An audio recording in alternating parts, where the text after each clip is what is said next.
Quiero invitarles a que abran sus Biblias en el libro de Lucas, capítulo 24. El día de hoy vamos a concluir esta pequeña serie de 4 mensajes, encuentros con Jesús, encuentros que cambiaron vidas. Y vamos a Lucas capítulo 24, versículos 13 al 35. El mensaje de esta mañana, tarde, se llama Decepcionado de Dios. Decepcionado de Dios. Lucas capítulo 24, versículos 13 al 35. Lucas capítulo 24, 13 al 35. Esta es la palabra de Dios.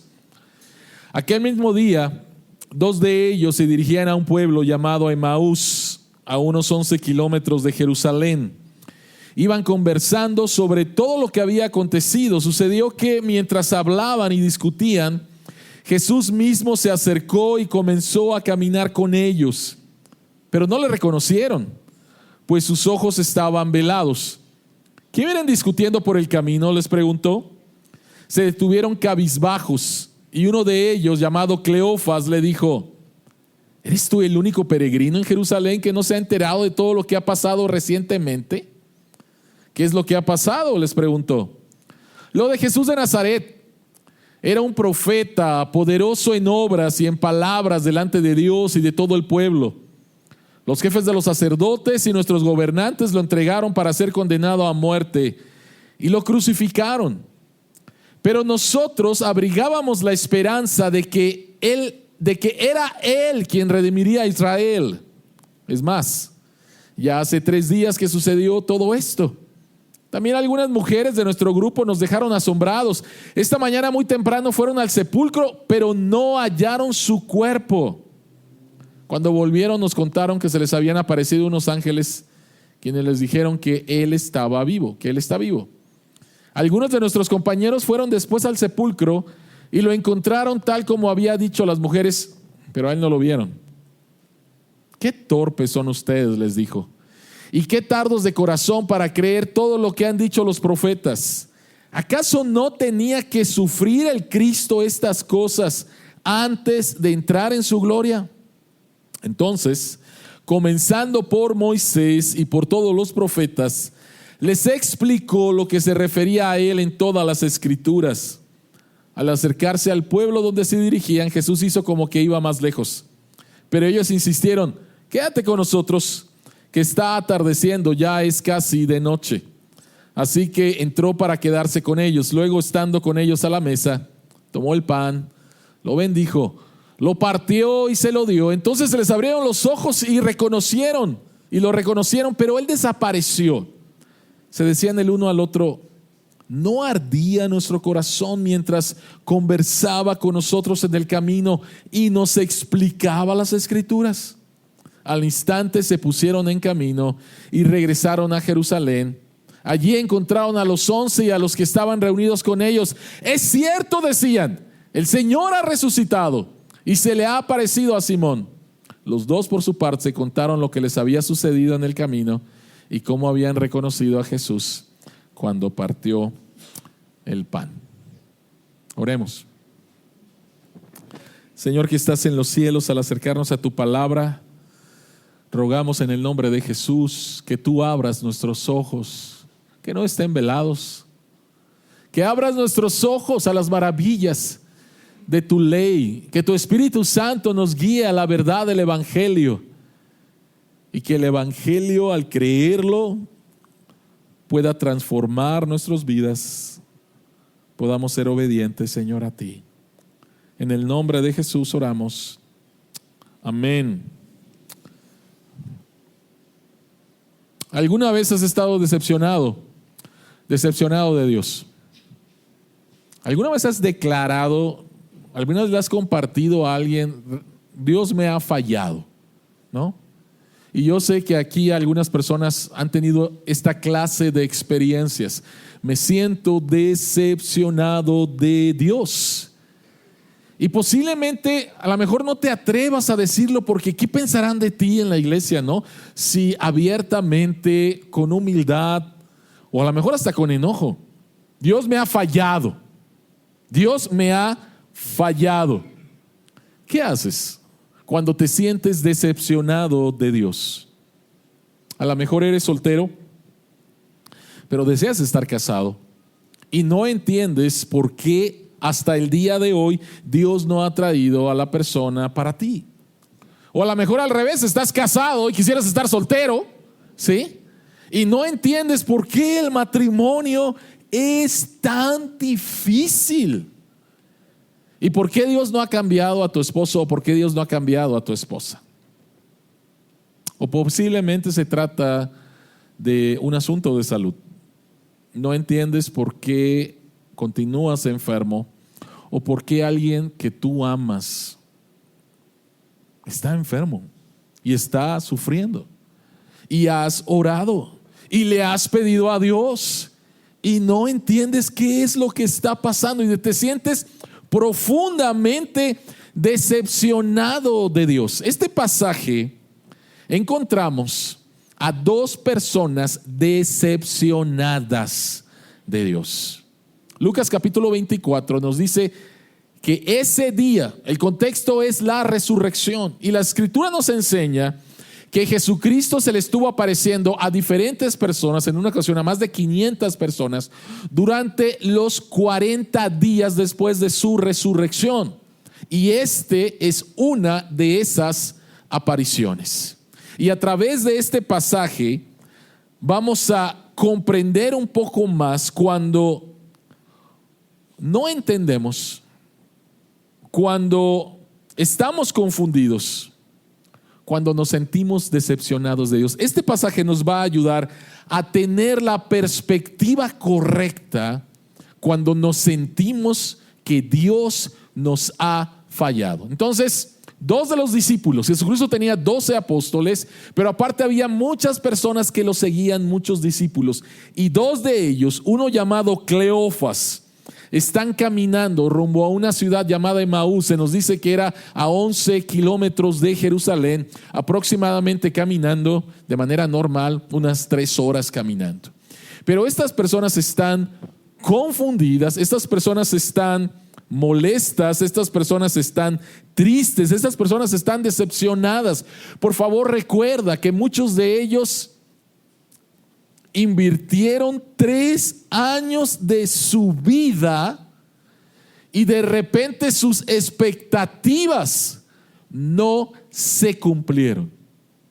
Y ahí están caminando rumbo a un pueblo llamado Emaús. La pregunta que queremos contestar en esta mañana es: ¿qué puede llevarte a que te decepciones de Dios? ¿Qué te ha llevado a que te decepciones de Dios?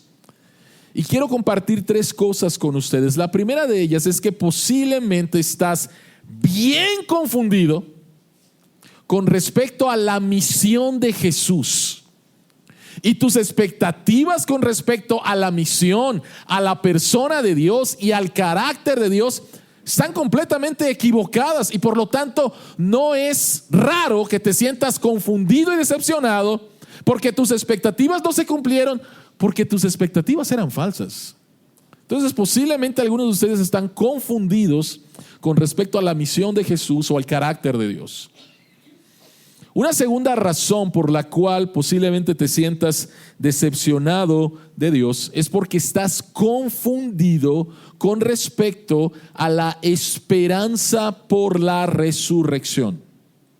Y una tercera razón es que estés confundido con respecto al mensaje central de las Escrituras. ¿Qué puede llevarte a que te decepciones de Dios? Estás confundido con respecto a la misión de Jesús, confundido con respecto a la esperanza de la resurrección y confundido con respecto al mensaje central de las Escrituras. Vayamos al punto número 1. Confusión con respecto a la misión de Jesús. Estos dos hombres no eran los únicos seguidores de Jesús que estaban confundidos y sin esperanza. Aún las mujeres que se levantaron temprano el día de la resurrección, ¿qué es lo que pensaban? ¿Vamos a encontrar al Jesucristo resucitado? Claro que no. La preocupación de ellas es: ¿quién nos puede remover la piedra? Porque ahí está adentro al hombre que estuvimos siguiendo por 3 años, pero está muerto y no lo enterraron bien. Queremos enterrarlo bien. No estaban pensando en Jesucristo resucitado, pero por lo menos querían hacer algo bueno. Pero estaban decepcionados. O sea, nuevamente, ¿qué pasó? Está muerto. Está ahí en la tumba. Vamos a hacer algo bueno, simplemente vamos a enterrarlo bien. ¿Qué pasaba con los discípulos? La Escritura nos dice que estaban en el aposento alto, muy posiblemente en la casa de María, la mamá de Marcos, y estaban ahí llenos de miedo, decepcionados, pensando en que posiblemente a ellos los iban a tomar y también los iban a crucificar. Tomás ni siquiera estaba ese domingo, quién sabe en dónde andaba. Y estos dos discípulos, nuevamente diciendo, bueno, pues se acabó la fiesta, regresemos a nuestras casas, regresemos a nuestros pueblos, regresemos a nuestra ciudad, regresemos a nuestro antiguo trabajo. Lo que queríamos no se cumplió. Lo que esperábamos no se cumplió. Ellos tenían una confusión con respecto a la misión de Jesús. Y mientras ellos caminaban, Jesucristo se aparece. Y Jesucristo les pregunta, ¿qué está pasando? ¿No? Y Cleofas de manera sarcástica le dice, ¿qué acaso eres tú el único que no se ha enterado de lo que pasó? Es como si el día de hoy quisieras hacer una reservación en un hotel en Acapulco y te dijeran, no se puede. Y tú dijeras, ¿por qué no se puede? O sea, espérame, ¿qué no sabes que hace un mes pasó Otis y se destruyó la ciudad? Entonces de esa manera Cleofas le contesta a Jesús, ¿acaso tú eres el único que no se ha enterado de lo que pasó? Y Jesucristo les dije, ¿qué pasó? Y le contestan, ahí está el texto, lo de Jesús de Nazaret era un profeta poderoso.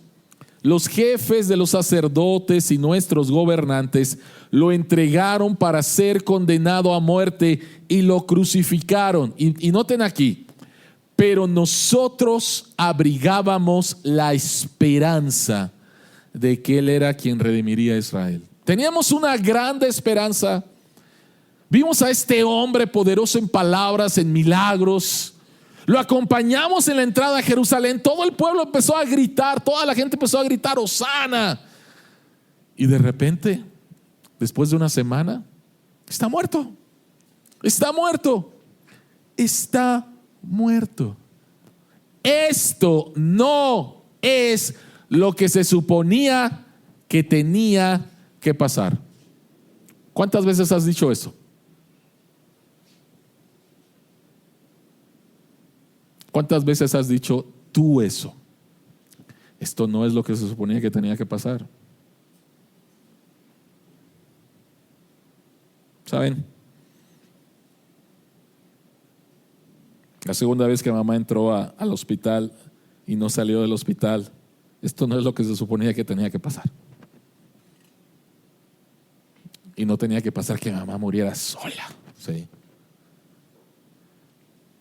¿Qué has dicho? Esto no se suponía que tenía que pasar porque estoy divorciado. Esto no es lo que se suponía que tenía que pasar porque no tengo trabajo. Esto no es lo que se suponía que tenía que pasar. Mi hijo me ha abandonado. Esto no es lo que se suponía que tenía que pasar. Me dijeron que estaba bien y ahora estoy mal.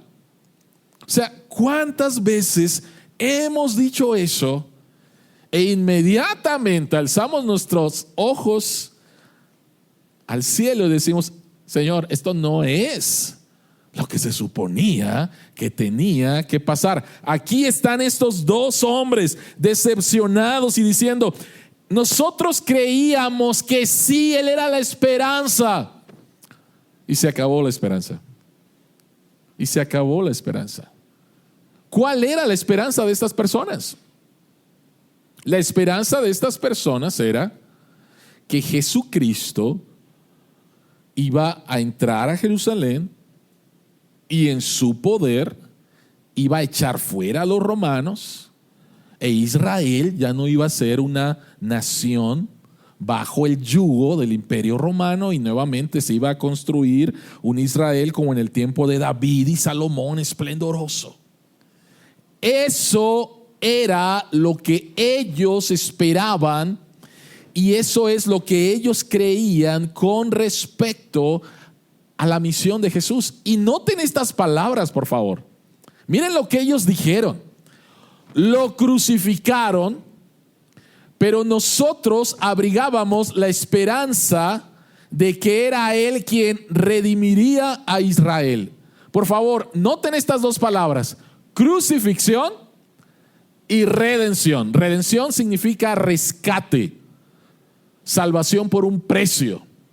Entonces están estas personas decepcionadas de Dios, y noten las palabras que dicen: lo crucificaron y nosotros teníamos la esperanza que Él nos redimiera. Y si tú conoces las Escrituras, ¿cuál hubiera sido tu respuesta? ¿Qué estás diciendo? O sea, ¿no te das cuenta de lo que estás diciendo? La crucifixión es el medio por el cual Dios los va a redimir. Pero están tan decepcionados de Dios que no se dan cuenta que la respuesta, uno, está a su lado, está caminando con ellos, les está hablando, y en sus propias palabras acaban de decir dos palabras con respecto a la salvación, a la verdadera esperanza: crucifixión y redención. Si tú quieres ser rescatado de tus pecados, si tú quieres ser salvado, era necesario que Jesucristo fuera crucificado, que fuera como sustituto a la cruz por ti. Y entonces ellos tienen la respuesta ahí, y sin embargo no la ven. Están tan decepcionados, están tan fijos en sus circunstancias, tienen expectativas irreales, que no se dan cuenta que Jesucristo mismo está con ellos. Ellos no entienden la misión y el carácter de Dios. Cada vez que tú y yo batallamos con esta pregunta: esto no se supone que tenía que pasar.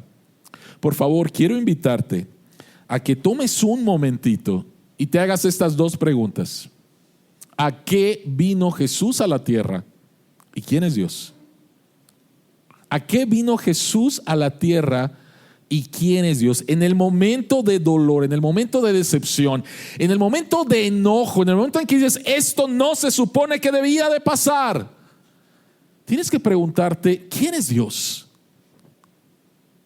¿Y para qué vino Jesús? Ellos vieron las Escrituras como la historia de cómo Dios redimiría a Israel del sufrimiento. No queremos a los romanos, que venga el Mesías va a echar fuera a los romanos. Pero no vieron las Escrituras a Dios redimiendo a Israel a través de su propio sufrimiento, el sufrimiento de Dios mismo, el sufrimiento del Mesías. En otras palabras, ellos estaban solamente enfocados en sus circunstancias. Sálvame de mi circunstancia. Para ellos era peor el estar bajo el yugo de Roma que ser esclavo del pecado. ¿Qué es lo que está mal en tu vida? Roma. Oye, pero tienes este problema con tu esposa, con tu hijo en el trabajo, y mira cómo eres egoísta. No. El problema es Roma. El problema es Roma. Y yo quiero que Dios me rescate de Roma. Ellos no lo entendieron. Ellos no lo vieron así. Ellos querían nuevamente que Dios iba a redimir a Israel del sufrimiento, y no como Dios redimiría a Israel a través de su propio sufrimiento. Escucha esto, por favor. Dios no tan solo quiere salvarte de tus pecados, de la condenación. Si has creído en Cristo, eres salvo por la fe en Él. Pero ¿sabes cuál es el siguiente paso? Que lo que Dios quiere hacer contigo es salvarte de ti mismo. Salvarte de ti mismo. Quiere hacerte una nueva persona en Cristo. Y nosotros estamos enfocados en nuestras circunstancias y queremos que Dios cambie nuestra circunstancia. No mi corazón idólatra, mi corazón egoísta, mi corazón que está nuevamente lleno de orgullo. No, yo quiero que cambie mi circunstancia.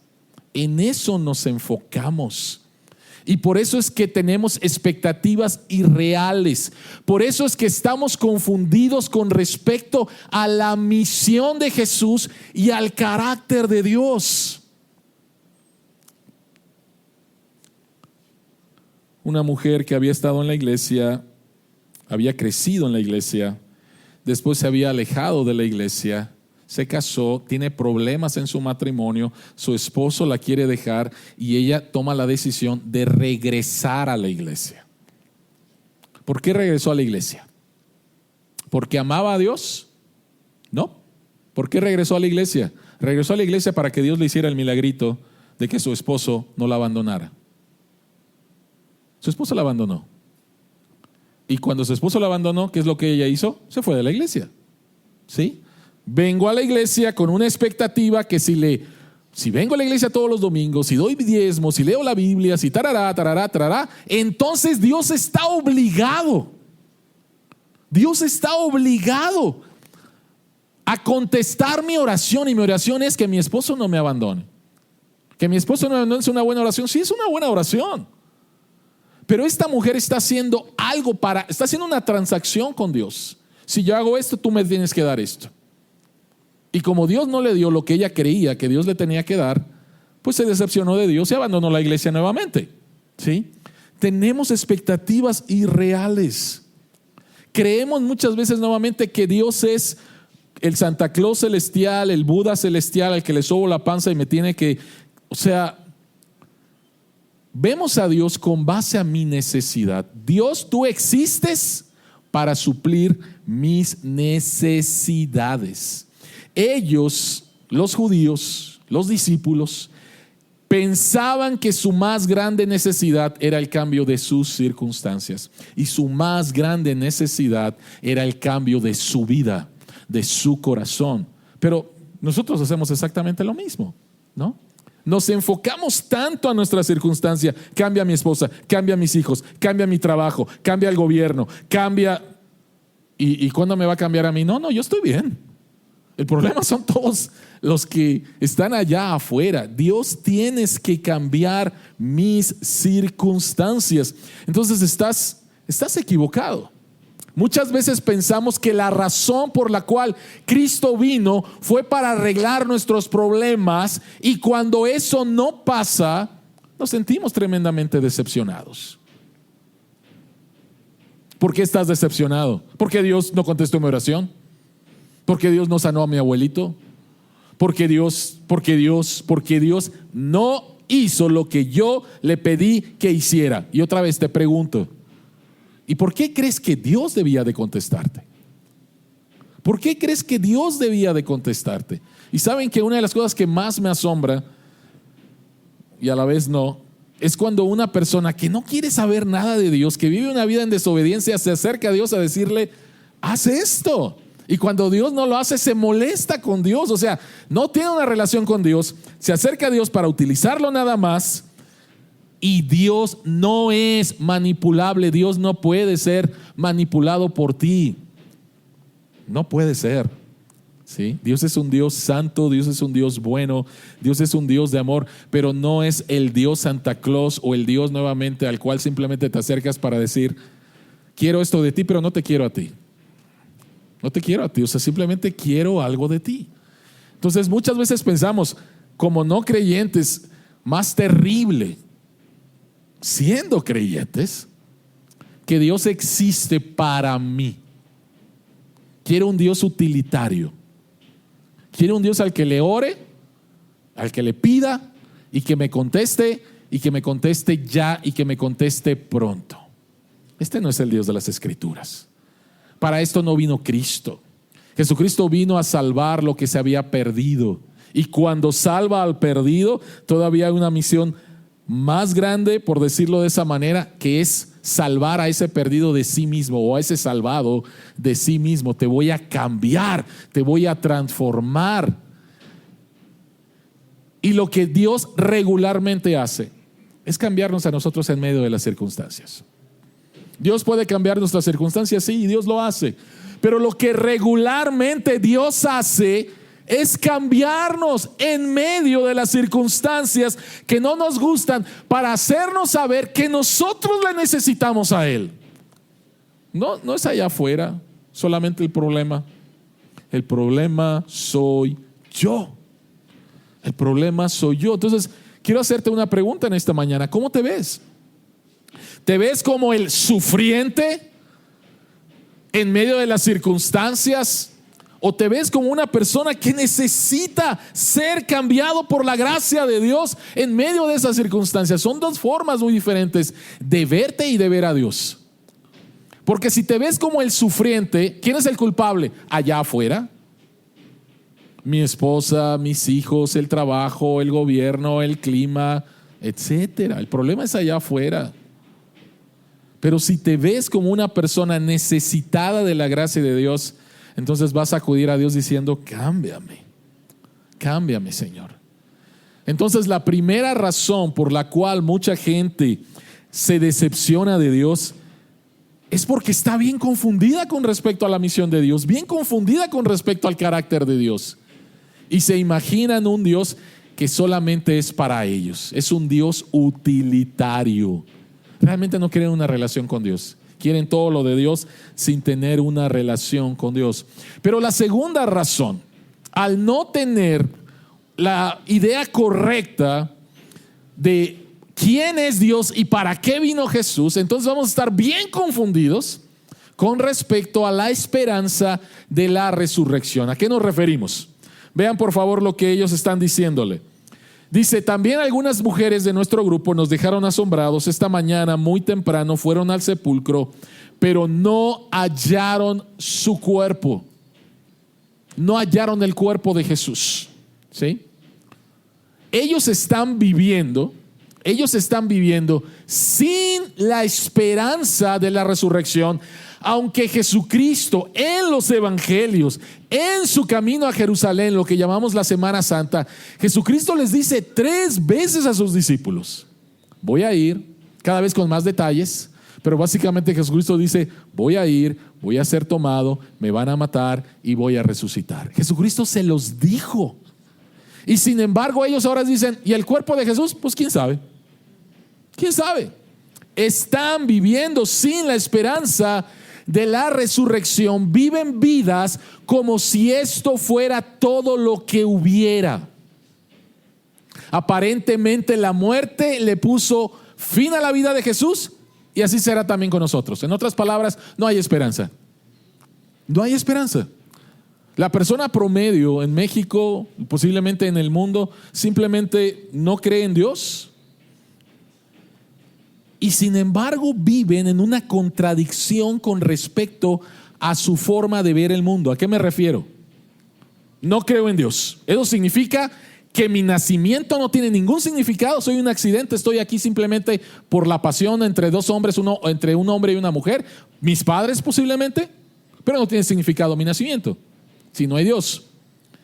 Y por lo tanto no tiene significado tampoco mi muerte. Voy a regresar al polvo.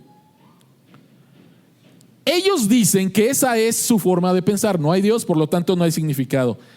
Pero lo interesante es que se contradicen al andar peleando por los derechos humanos, al andar peleando por los derechos de las mujeres, al dar a causas que van a ayudar a Acapulco, a reconstruir Acapulco. Y la pregunta es: cuando realmente tú tomas una cosmovisión, tu manera de ver el mundo sin Dios, lo cual significa que no tiene sentido este mundo, y haces cosas como si sí tuviera sentido. Qué bueno que las hacen, pero es una contradicción. Es una contradicción completa. ¿Sí? Tristemente, muchos de nosotros como cristianos vivimos como si fuéramos ateos.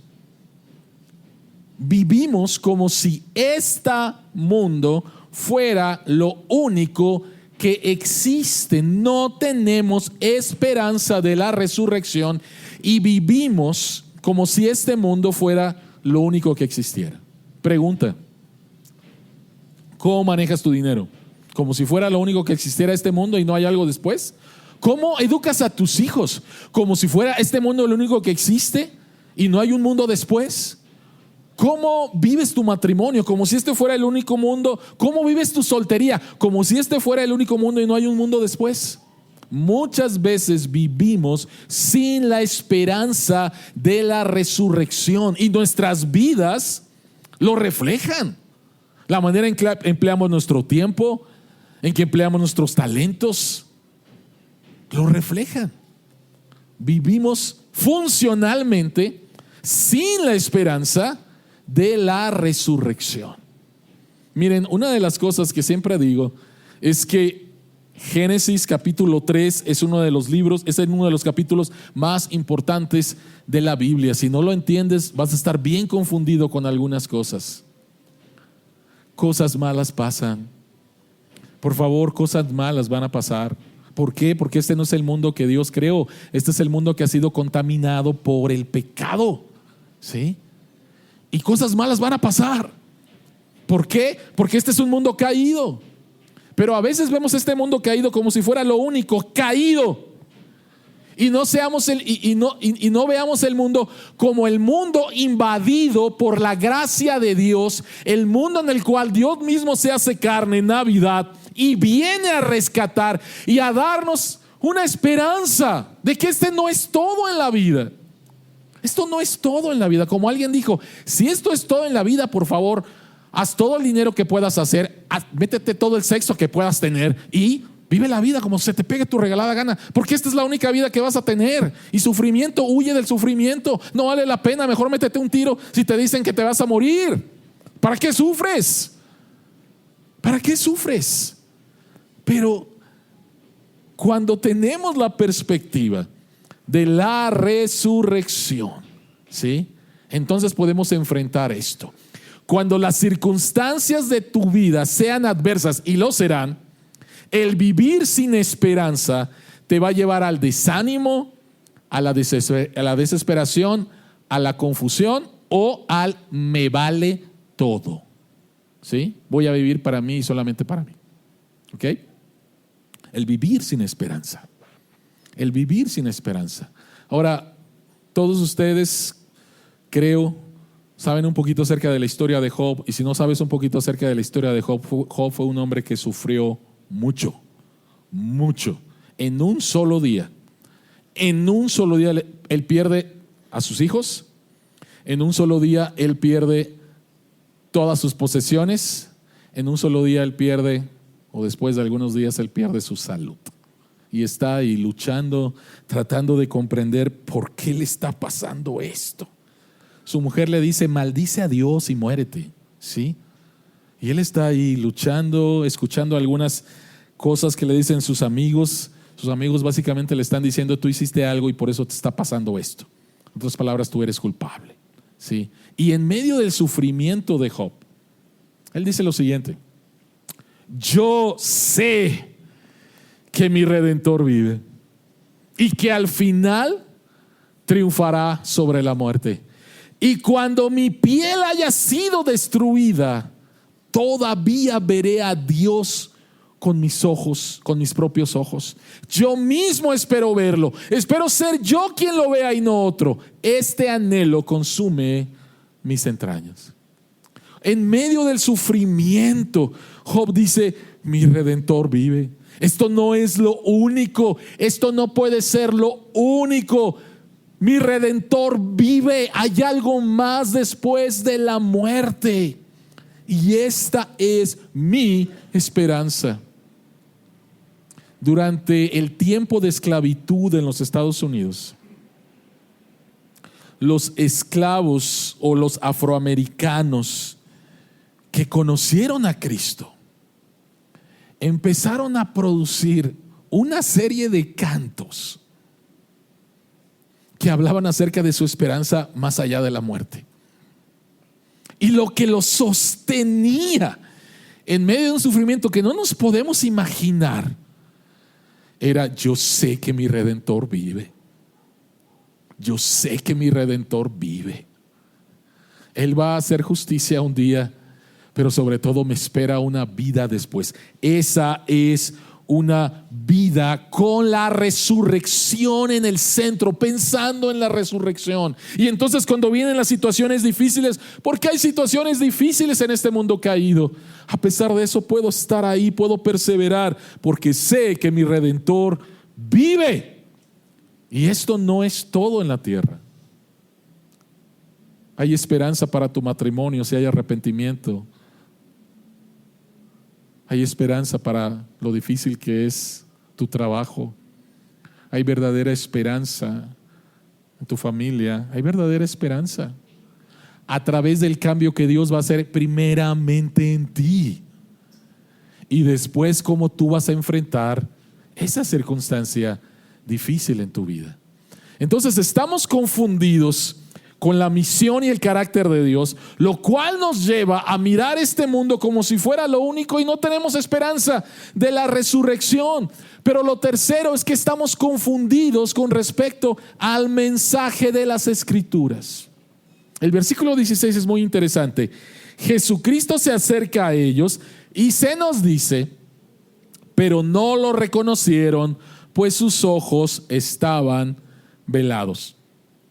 La pregunta es ¿por qué? ¿Por qué no lo reconocieron? ¿Por qué estaban velados sus ojos? Creo que hay dos razones. La primera de ellas, en la cual no me voy a detener, solamente la voy a mencionar, es la siguiente. Es la naturaleza del cuerpo glorificado de Jesús. No me voy a detener ahí. Pero la segunda razón es para que la fe de ellos, que ahorita no tenían fe, estaban completamente decepcionados.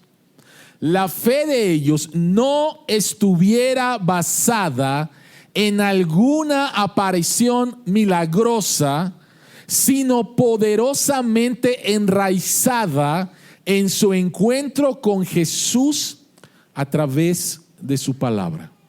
¿Por qué crees en Dios? Y alguien pudiera contestar, porque lo siento. Y cuando no lo sientes, pues no creo, ¿no? ¿Por qué crees en Dios? Pues porque se me apareció, ¿no? En un sándwich o en una imagen, ¿no? O sea, hay gente que basa su creencia en Dios en un evento milagroso, ¿ok? Dios no desea, no es la voluntad de Dios que nuestra fe, nuestra confianza en Él, nuestra relación con Él esté basada en esas cosas. Lo que Dios desea es que nuestra relación esté basada a través de su revelación en su palabra. Eso es lo que Dios desea. Jesucristo, cuando ellos le dicen, pues que nosotros teníamos la esperanza, Jesucristo les dice, qué torpes son. Y después Jesucristo les va a dar una clase magistral. Dice, entonces, comenzando por Moisés, los primeros 5 libros de la Biblia, y por todos los profetas, profetas mayores, profetas menores, les explicó lo que se refería a Él en todas las Escrituras. Y en todas las Escrituras se refiere a Jesús en primer lugar como el Mesías sufriente. Viene el Mesías para ser nuestro sustituto en la cruz y va a morir, va a sufrir. Y la otra parte es el Mesías reinante, que es lo que estamos esperando que Él venga. Y estas dos cosas las encontramos ahí. Ellos solamente estaban esperando al Mesías reinante y bien equivocados, porque nuevamente simplemente quítanos de nuestras circunstancias, quítanos a Roma. Ellos no estaban enfocados en la primera parte del Mesías sufriente, la primera venida de Cristo. Y estos dos hombres tienen el privilegio de escuchar que Jesucristo abre la Biblia y les dice, Génesis 3:15, se trata de mí. Yo soy el de la simiente de la mujer que va a venir y le va a dar un golpe mortal a la serpiente. Ellos tuvieron el privilegio de escuchar que Jesucristo les dijeran, ¿vieron cómo el tabernáculo durante los 40 años en el desierto acompañó a Israel? Soy yo. Yo soy el verdadero tabernáculo. Ellos tuvieron el privilegio de que Jesucristo les dijera, todas las ceremonias religiosas del Antiguo Testamento se cumplen en mí. Ellos tuvieron el privilegio de escuchar a Jesús diciendo, los 10 mandamientos se tratan de mí. Ellos tuvieron el privilegio de escuchar que el día de la expiación en Levítico 16 se trata de mí. Ellos tuvieron el privilegio de escuchar que Isaías 53, el siervo sufriente, se trata de mí. Ellos tuvieron el privilegio de que Jesucristo les dijera: se trata de mí, se trata de mí, se trata de mí, se trata de mí, se trata de mí. No han entendido el mensaje de las Escrituras. Todo se trata de mí y de venir a buscarte, de venir a rescatarte de tu pecado. Ellos estaban bien confundidos con respecto al mensaje central de las Escrituras. Y mucha gente el día de hoy, no creyentes especialmente, pero creyentes, todavía es más trágico que no entendamos que el mensaje central de las Escrituras se trata de Cristo. Y lo que a veces pensamos es que la Biblia se trata de buenas historias morales para que tú seas una buena persona, ¿no? Lee la Biblia para que tú seas una buena persona. No se trata de eso. Y tampoco se trata de encontrar nuevamente en las Escrituras a personajes y sé como David, ¿no? David enfrentó a Goliat, entonces tú tienes que enfrentar a tus gigantes. No, no se trata de eso la Biblia. David era el ungido de Dios que vence al enemigo de Dios. Jesucristo es el verdadero ungido de Dios que vence a los enemigos de Dios a través de su vida, su muerte y su resurrección. Jesucristo venció el pecado, la muerte y al diablo. Él es el verdadero ungido de Dios. David simplemente apunta a él. Y Jonás apunta a él. Y Salomón apunta a él. Todas las Escrituras se tratan acerca de Jesús. Y Jesucristo les está predicando. Y Jesucristo les está enseñando. ¿Y qué es lo que pasa? Lo que pasa, lo que leímos, es que llegan, cenan, Jesucristo bendice el pan, Jesucristo rompe el pan, y entonces sus ojos se abren y Jesucristo desaparece. Pero quiero que noten, por favor, vean ahí el versículo 32. No ardía nuestro corazón mientras conversaba con nosotros en el camino y nos explicaba las Escrituras. Al estar explicando las Escrituras, mi corazón empezó a arder, mi corazón empezó a desear, mi corazón empezó a entender, mi corazón empezó a ver a Cristo en las Escrituras. Y esto fue lo que cambió absolutamente todo. Esto cambió absolutamente todo. ¿Qué fue lo que pasó? Oye, ya es tarde, ¿no? Vámonos a dormir. Y se echaron su sueñito, ¿no? ¿Eso fue lo que pasó? 11 kilómetros, 3 horas caminando aproximadamente. Y cuando les cayó el 20 que Jesucristo es el mensaje central de las Escrituras y tenían a Jesucristo resucitado, no nos podemos quedar en Emaús. Necesitamos regresar, no importa la noche que sea, no importa los peligros que haya, necesitamos regresar a Jerusalén porque Jesucristo resucitó y hemos sido testigos de eso a través de las Escrituras. A través de las Escrituras. Estoy leyendo, me gusta mucho leer biografías y estoy leyendo la biografía de una mujer americana llamada Lottie Moon. Una mujer que creció siendo muy rica, su familia teniendo en el estado de Virginia, en los Estados Unidos, una plantación impresionante con esclavos, ellos creyentes, pero ella creció con mucho dinero. Y después de muchas cosas en su vida, ella fue a la China, estoy hablando del siglo XIX, 1880 más o menos, obviamente antes de la revolución de Mao. Y una de las cosas que más me llama la atención es cómo mujeres solteras llegaron nuevamente a comunidades donde les llamaban demonios extranjeros y cómo empezaron a hacer la obra de Dios. Y Lottie fue una de muchas mujeres solteras, hombres solteros, pero lo que me llama la atención nuevamente, mujeres solteras que fueron ahí a dar su vida por Dios. Y hubo un momento en que la iglesia creció. Y después empezó una persecución muy fuerte. Si conoces un poquito de la historia de esto, la revolución se llama la revolución de los Boxers, donde asesinaron, como no tienen idea, a creyentes. Antes de esto, Cuando empezó un poco la persecución y los chinos nuevamente a decir esto no, nosotros veneramos, adoramos a nuestros antepasados, y cuando uno se convertía te dabas cuenta que eso era idolatría y no lo podías hacer. Entonces esto molestaba a los chinos y empezaba la persecución. Y un hombre anciano, déjenme decirles el nombre, un hombre anciano,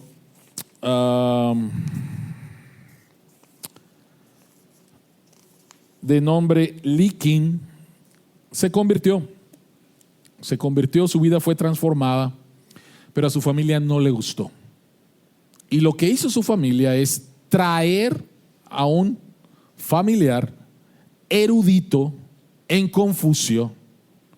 Li Qin no sabía leer, ya había partes de las escrituras en chino, especialmente el Evangelio de Marcos, y entonces Li Qin pidió a su familia que le leyeran el Evangelio, y su familia, molesta con él, vamos a traer a este sobrino que se llamaba Li Shouting, y le dijeron: queremos que le leas el Evangelio, pero que ridiculices el Evangelio, que le muestres a nuestro abuelo que es tonto creer en Jesucristo. Y como este hombre era un erudito, estuvo de acuerdo, y sobre todo para decir: es correcto, o sea, el cristianismo no está bien, está cambiando nuestras costumbres. Así que este hombre, con la meta de ridiculizar, de desmentir el cristianismo, empezó a leerle el Evangelio a su familiar, no sé si era abuelo directo.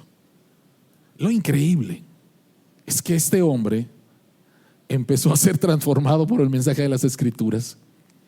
No pudo ridiculizarlas y se convirtió. Y después este hombre fue en su tiempo, uno de los más grandes eruditos de la Biblia en la China, y tuvo el privilegio de bautizar a más de 10,000 nuevos creyentes. Pero ¿cómo fue transformado esta persona? Las Escrituras, encontrando a Cristo en las Escrituras y encontrando en Cristo la respuesta que Confucio nunca pudo dar, que su cultura no pudo dar. ¿Sí? Y el día de hoy, aún en medio de la persecución en la China, la iglesia china es la más grande del mundo. En medio de grandes persecuciones, todavía el día de hoy. La fe de la iglesia en China no está en un milagro en que se me apareció Jesús. La fe de la iglesia en China está en el Jesús revelado a través de las Escrituras. ¿Estás decepcionado de Dios? Posiblemente es porque no has entendido, estás bien confundido con respecto a la misión de Jesús y el carácter de Dios. A lo mejor porque con base a eso solamente ves este mundo como lo único que hay, y porque no has entendido el verdadero mensaje de las Escrituras. Pero cuando empezamos a entender esto, somos llamados entonces a ser como los de Maús y decir: necesitamos compartir este mensaje. Necesitamos compartir este mensaje. Y la próxima semana, o para muchas iglesias el día de hoy, empieza la temporada de Adviento, donde la gente escucha la Navidad y solamente está pensando en otras cosas, menos en la razón por la cual Jesucristo vino, y verdaderamente celebramos la Navidad. Pero tenemos una oportunidad de poder compartir con otros. ¿Sabes cuál es el verdadero significado de la Navidad? Dios se hizo hombre para rescatarte,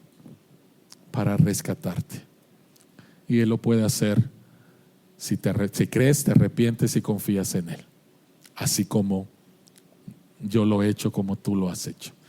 Este es el mensaje de las Escrituras. Cuando entendemos la misión de Dios, la resurrección y el mensaje central de las Escrituras, situaciones difíciles van a venir, claro que sí, pero decepcionado de Dios porque creo que Él me falló. Yo creo que no. ¿Puedo decirle a Dios: Señor, no entiendo? Sí, puedo decirle a Dios: no entiendo. Pero dudar de su amor,